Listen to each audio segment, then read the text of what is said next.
Hey friends, welcome back to the channel. दोस्तों, आज हम बात करेंगे पास्ट परफेक्ट टेंस के बारे में। तो पास्ट परफेक्ट टेंस में हम उन एक्शंस को एक्सप्रेस करते हैं जो पास्ट टाइम में घटे हुए किसी काम से पहले हुआ हो या फिर कोई स्पेसिफिक पॉइंट ऑफ टाइम के पहले कोई एक्शन कंप्लीट हुआ हो। ठीक है, इन सिंपल वर्ड्स, मान लीजिए कि मैं किसी को बता रही हूँ कि फोन बजने से पहले मैं अपना होमवर्क कंप्लीट कर चुकी थी। तो यहाँ पे फोन बजने का काम बाद में हुआ और मेरा होमवर्क कंप्लीट करने का काम पहले हुआ। तो पास्ट परफेक्ट टेंस में हम ऐसे ही एक्शंस को एक्सप्रेस करते हैं जो पास्ट टाइम में किसी एक्शन के कंप्लीट होने से पहले हुआ हो। तो यहाँ पे फोन बजने का काम बाद में हुआ और मेरे होमवर्क कंप्लीट करने का काम पहले हुआ। तो होमवर्क कंप्लीट करने के काम वाले सेंटेंस को हम पास्ट परफेक्ट टेंस में बनाएंगे। ओके, सिमिलरली अगर दूसरा एग्जाम्पल लें तो ट्रेन के आने से पहले मैं स्टेशन पे पहुंच चुकी थी। तो ट्रेन आया लेट से और मैं पहुंच गई स्टेशन पे उससे पहले। तो पहले कौन सा एक्शन हुआ? मेरे स्टेशन पे पहुंचने का। तो ये सेंटेंस बनेगा पास्ट परफेक्ट टेंस में। क्लियर हो गया फ्रेंड्स? ऐसा एक्शन जो पास्ट टाइम में किसी दूसरे एक्शन से पहले हुआ हो, उस एक्शन को एक्सप्रेस करने के लिए हम पास्ट परफेक्ट टेंस का यूज करते हैं। ऑलराइट, अब बात करते हैं हम इसकी पहचान की। तो जब सेंटेंसेस के लास्ट में चुका था, चुकी थी, चुके थे, ये सारे वर्ड्स आ रहे हो या फिर आ था, ई थी, ए थे, ये सारे साउंड्स आ रहे हो, तो आप समझ जाइए कि ये पास्ट परफेक्ट टेंस का सेंटेंस है। नाउ अब बारी आती है इस स्ट्रक्चर की। दोस्तों, अब बात करते हैं इसकी स्ट्रक्चर की। इट मीन्स सेंटेंसेस को बनाना कैसे है, अब ये देख लेते हैं। तो पॉजिटिव सेंटेंसेस का स्ट्रक्चर होता है subject plus had plus V3 plus other words. दोस्तों, यहाँ पे वर्ब की ज़्यादा टेंशन नहीं लेनी है। सारे सब्जेक्ट्स के साथ आपको सिर्फ हैड का ही यूज़ करना है, तो वर्ब को लेके तो टेंशन फ्री हो जाइए। अब नेगेटिव सेंटेंस को देख लीजिए।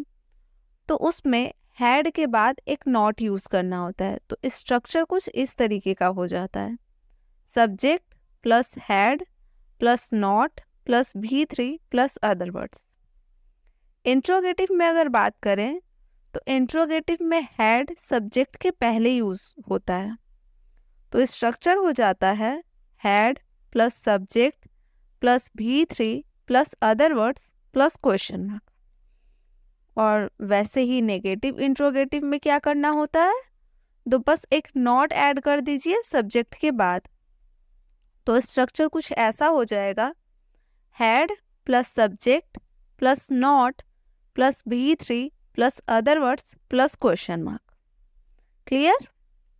और दोस्तों, आप तो जानते ही होंगे कि अगर क्वेश्चन WH वर्ड्स वाले होंगे तो हैड के पहले क्या आ जाएगा? क्या आ जाएगा? WH words. हैड के पहले WH वर्ड्स आ जाएंगे। अगर आप मेरी वीडियोस को रेगुलरली देखते होंगे ना फ्रेंड्स, तो आपको पक्का पता होगा, और अगर नहीं देखते हैं तो ज़रूर से देखिए, आपको सारे कॉन्सेप्ट्स अच्छे से क्लियर हो जाएंगे। मैं डिस्क्रिप्शन बॉक्स में सारे वीडियोस के लिंक दे दूंगी। ओके, चलिए तो आगे बढ़ते हैं और एग्जाम्पल से समझते हैं। चलिए एग्जाम्पल से समझते हैं अब। She had decorated the entire house for the holiday celebration. उसने हॉलीडे सेलिब्रेशन के लिए अपने पूरे घर को सजाया था।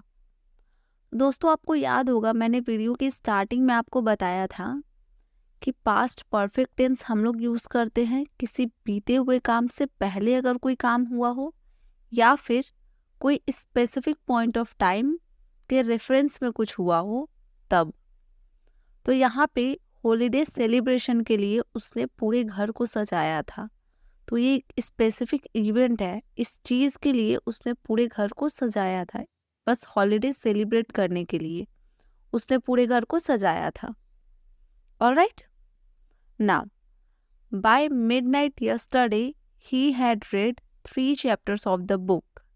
It means कल आधी रात तक उसने किताब के 3 चैप्टर्स को पढ़ लिए थे. वह किताब का 3 चैप्टर पढ़ चुका था. ठीक है. She had not completed the assignment by the deadline. उसने डेडलाइन तक अपने असाइनमेंट्स को कंप्लीट नहीं किया था. तो डेडलाइन तक ये भी एक स्पेसिफिक टाइम बोल सकते हैं. स्पेसिफिक टाइम हुआ, इवेंट हुआ, एक्शन हुआ. तो उसने डेडलाइन तक अपने असाइनमेंट को कंप्लीट नहीं किया था. They had not finished the project on time. उन्होंने टाइम पर अपना प्रोजेक्ट खत्म नहीं किया था. ये दोनों नेगेटिव सेंटेंस के नेगेटिव फॉर्म ऑफ सेंटेंसेस है. ऑलराइट फ्रेंड्स, नाउ इंट्रोगेटिव का देख लेते हैं. तो had she visited that museum before her school trip. क्या उसने उस म्यूजियम को अपनी स्कूल ट्रिप से पहले विजिट किया था. तो यहाँ पे उसकी स्कूल ट्रिप से पहले इस चीज का रेफरेंस देके हम पूछ रहे हैं कि उसने उस म्यूजियम को अपनी स्कूल ट्रिप से पहले कभी विजिट किया था. ना, had the students submitted their answer sheets before the deadline. क्या स्टूडेंट्स ने डेडलाइन से पहले अपने आंसर शीट्स सबमिट किए थे. Hadn't he checked the weather forecast before planning the picnic. क्या उसने वेदर फोरकास्ट पहले चेक नहीं किया था पिकनिक प्लान करने से पहले. दोस्तों, हैडंट हैड नॉट की कॉन्ट्रैक्शन होती है. तो अगर हम हैड नॉट यूज करेंगे तो हैड के बाद सब्जेक्ट आएगा, उसके बाद नॉट आएगा. और अगर हैडंट यूज करेंगे तो सेंटेंस के पहले हैडंट एक साथ आएगा. ठीक है. तो यहाँ पे हो गया है hadn't he checked the weather forecast before planning the picnic. Now, had you not read the document before signing it. क्या तुमने डॉक्यूमेंट साइन करने से पहले पढ़ा नहीं था. Hadn't you read the document before signing it. चलिए अब उन सिचुएशंस को डिस्कस कर लेते हैं जहाँ पे पास्ट परफेक्ट टेंस हम यूज करते हैं. तो पहला सिचुएशन है सीक्वेंशियल एक्शंस.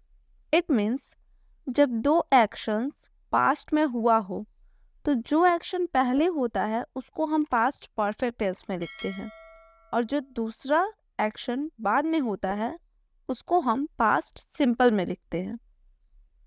पहले होता है उसको पास्ट परफेक्ट में, और जो बाद में होता है उसको पास्ट सिंपल में. और दोनों ही पास्ट टाइम में घटे हुए एक्शंस होते हैं. ठीक है. एग्जाम्पल देखिए. By the time we arrived they had already left the party. जब तक हम वहाँ पहुँचे वो ऑलरेडी पार्टी छोड़ चुके थे. इट मीन्स पार्टी से जा चुके थे. तो पार्टी से वो पहले जा चुके थे, हमारे पहुंचने से पहले. इसीलिए पास्ट परफेक्ट यहाँ पे हमने यूज किया है, क्योंकि पहला काम हो रहा है उनके पार्टी से जाने का, दूसरा काम हो रहा है हमारा वहां पहुंचने का. तो पहले वाले काम के लिए हम पास्ट परफेक्ट यूज करते हैं और दूसरे वाले काम के लिए हम पास्ट सिंपल यूज करते हैं. ठीक है. Now, before the teacher came in the students had already started their assignment. Teacher के आने से पहले बच्चे ऑलरेडी अपना असाइनमेंट शुरू कर चुके थे. तो बच्चे पहले अपना असाइनमेंट करना शुरू कर चुके थे, इसीलिए पास्ट परफेक्ट यूज हुआ. The train left the station after the passengers had boarded. Passengers के चढ़ने के बाद ट्रेन स्टेशन छोड़ चुकी थी. तो ट्रेन स्टेशन बाद में छोड़ी, उससे पहले पैसेंजर्स ट्रेन पे चढ़े. तो पहले ये काम हुआ, इसीलिए past perfect tense. She felt relieved because she had found her lost keys. वो बहुत रिलीव्ड फील की, वो बहुत रिलैक्स्ड फील की. क्यों? क्योंकि उसे उसकी खोई हुई चाबियां मिल गई. तो खोई हुई चाबियां मिल गई, इट मीन्स ये काम पहले हुआ, इसके बाद वो रिलैक्स फील की. तो चाबियां मिलने का काम पहले हुआ है, इस वजह से ये पास्ट परफेक्ट टेंस में बना है। Clear friends? दोस्तों दूसरा सिचुएशन है when referring to a specific point in the past. It means जब आप कोई स्पेसिफिक पॉइंट ऑफ टाइम को रेफर करके किसी एक्शन को डिस्क्राइब करते हो तो वहाँ पे भी पास्ट परफेक्ट टेंस ही यूज होता है। दोस्तों स्पेसिफिक टाइम के लिए हम फॉर और सिंस का भी यूज करते हैं। तो फॉर का यूज पीरियड ऑफ टाइम को बताने के लिए होता है, like for 1 month, for 5 years। तो ये एक ड्यूरेशन है, एक पीरियड है कि 1 महीने के लिए, 5 सालों के लिए, इस तरीके से। और सिंस का यूज हम पॉइंट ऑफ टाइम को बताने के लिए करते हैं, लाइक सिंस मंडे, सिंस 2010। ठीक है, चलिए एग्जाम्पल देखते हैं। By the end of the day they had completed all the task assigned to them. दिन खत्म होने तक उन्होंने अपने सारे टास्क कंप्लीट कर लिए थे जो उन्हें असाइन किए गए थे। ठीक है, तो दिन खत्म होते तक ये एक रेफरेंस पॉइंट की तरह यहाँ पे हम लोगों ने लिया है, क्योंकि यही से रेफर कर रहे हैं। दिन खत्म होते तक उन्होंने अपना पूरा टास्क कंप्लीट कर लिया था जो उन्हें असाइन किया गया था। ठीक है, दूसरा देखिए। He easily found his way around the city since he had lived there for a decade. It means वो अपना रास्ता आराम से ढूंढ लेगा क्योंकि वो यहाँ 10 सालों तक रह चुका है। तो 10 सालों तक रह चुका है ना, इसीलिए वो रास्ता अपना आराम से ढूंढ लेगा। ठीक है, now the team executed the play perfectly for they had practiced it for hours. It means team play को परफेक्टली एग्जीक्यूट कर लिया था क्योंकि उसने घंटों प्रैक्टिस किया था इस चीज के लिए। तो उसने घंटों प्रैक्टिस किया था, इसलिए टीम ने परफेक्टली एग्जीक्यूट किया प्ले को। ऑलराइट, चलिए तो कुछ और एग्जाम्पल्स को प्रैक्टिस कर लेते हैं तो हमारा कॉन्सेप्ट और अच्छे से क्लियर हो जाएगा। They had never visited that museum before yesterday. वे कल से पहले उस म्यूजियम में कभी विजिट नहीं किए थे। ठीक है, तो कल से पहले ये हमने रेफर किया कल को कि कल से पहले वो उस म्यूजियम में कभी विजिट नहीं किए थे। Now He had forgotten his keys at home when he left for work. उसने अपनी चाबियां घर पर ही भूल गया। वह अपनी चाबियां घर पर ही भूल गया जब वह काम के लिए निकला। तो चाबी पहले भूल गया ना, काम के लिए तो बाद में निकला। तो इसीलिए यहाँ पे पास्ट परफेक्ट टेंस यूज हुआ है। By the time we arrived, the concert had already started. Concert already start हो चुका था जब हम वहां पहुंचे। इट मीन्स कॉन्सर्ट पहले ही स्टार्ट हुआ, तो इसीलिए पास्ट परफेक्ट टेंस यूज हुआ। I had never tested fritters until last year. मैंने लास्ट ईयर से पहले फ्रिटर्स कभी टेस्ट नहीं किया था। तो लास्ट ईयर यहाँ पे रेफरेंस की तरह यूज हो रहा है। लास्ट ईयर के पहले मैंने फ्रिटर्स कभी टेस्ट नहीं किया था। By the time I woke up, my parents had already gone to work. जब तक मैं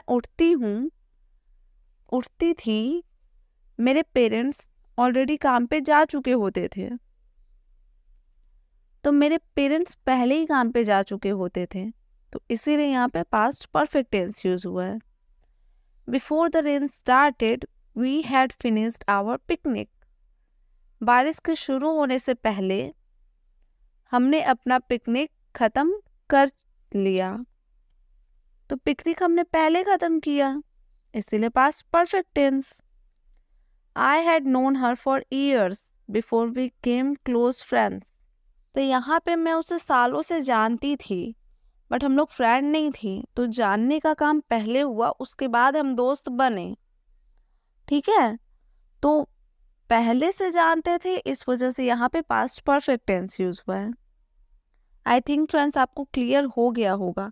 बस इतना सोचिए कि जो भी काम पास्ट में हुआ है, ठीक है, पास्ट में हुआ है, मान लीजिए 2 काम, तो दोनों को अगर हम डिस्क्राइब कर रहे हैं तो जो काम उन दोनों में पहले हुआ है उसको हम पास्ट परफेक्ट टेंस में बोलते हैं, और जो दूसरा हुआ है उसको हम पास्ट सिंपल में बोलते हैं। बस इतना चीज़ अपने माइंड में रखिए। उसके बाद आपसे सेंटेंसेस इजीली बनेंगी, आपको क्लियरली पता चलेगा कि कहाँ पे पास्ट परफेक्ट टेंस हमको यूज़ करना है। ठीक है दोस्तों, एक कॉन्ट्रैक्शन छूट गया था तो वो थोड़ा देख लेते हैं, उसके बाद सेशन एंड करेंगे। तो कॉन्ट्रैक्शन आई हैड का आइड होगा, I had I'd, you had you'd, he had he'd, she had she'd, they had they'd, we had we'd. इस तरीके से बस एच ए को हटा दीजिएगा और आपका कॉन्ट्रैक्शन बन जाएगा। ठीक है फ्रेंड्स। नाउ हैड नॉट की कॉन्ट्रैक्शन हैडंट होती है, हैड नॉट की हैडंट। चलिए एक दो एग्जाम्पल देख लेते हैं। तो पहले एग्जाम्पल था by the time we arrived they had already left the party. तो यहाँ पे they had already left the party को आप देड ऑलरेडी लेफ्ट द पार्टी भी बोल सकते हैं। समझ में आ गया दोस्तों। जहाँ भी सब्जेक्ट और हैड आप अलग अलग यूज कर रहे थे वहां पे आप कॉन्ट्रैक्शन के साथ यूज कर सकते हैं। आज के लिए बस इतना ही दोस्तों। आई होप आपको सब कुछ समझ आया होगा। तो अपना फीडबैक कमेंट में ज़रूर शेयर कीजिए। वीडियो पसंद आई, कुछ नया सीखने को मिला हो तो लाइक ज़रूर कीजिएगा, कमेंट कीजिएगा। अगर कोई डाउट हो और फीडबैक तो ज़रूर से शेयर कीजिएगा ही। चैनल को सब्सक्राइब कर हमें अपना सपोर्ट ज़रूर दिखाइएगा। तो चलिए मिलती हूँ नेक्स्ट वीडियो में। तब तक keep learning, keep practicing. Thanks for watching.